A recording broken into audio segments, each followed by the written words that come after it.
আসসালামুয়ালাইকুম, আমি জেসমিন হোসাইন চলে এলাম আপনাদের মাঝে নতুন আরও একটি রেসিপি ভিডিও নিয়ে।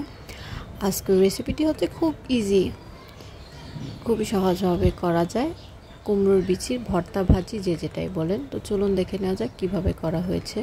তো প্রথমে আমি এখানে কিছু কুমড়োর বিচি খোসা ছাড়িয়ে নিয়েছি। তো তারপরে আমি বিচিগুলোকে খুব ভালোভাবে শিলপাটায় বেটে নিয়েছি।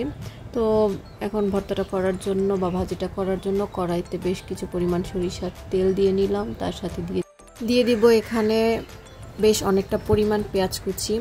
আমি এখানে পেঁয়াজের পরিমাণ অনেকটা বেশি করেছি, এই ধরেন হাফ কাপ পরিমাণ পেঁয়াজ কুচি ব্যবহার করেছি, কারণ এই রান্নাটাতে যদি পেঁয়াজের কুচির পরিমাণ অনেকটা বেশি হয় তাহলে খাবারটা খেতে খুব মজা লাগে।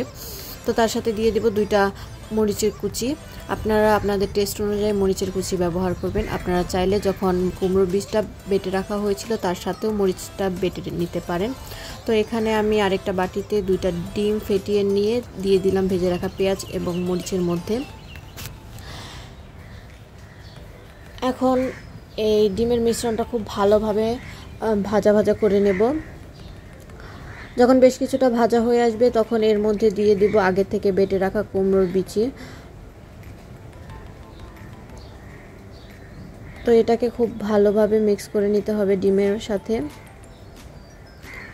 কিছুটা মিক্স করে নেওয়ার পর আমি যে বাটিটাতে কুমড়োর বিচিটা বেটে রেখেছিলাম সেখান থেকে একটু ধুয়ে পানি দিয়ে দিলাম।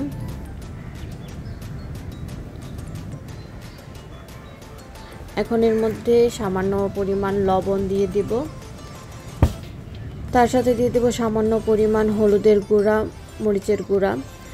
আপনারা ঝালের পরিমাণটা আরও বেশি খান তাহলে মরিচের গুঁড়াটা বেশি দিবেন, আর যদি কম খেতে চান তাহলে মরিচের গুঁড়াটা স্কিপ করবেন।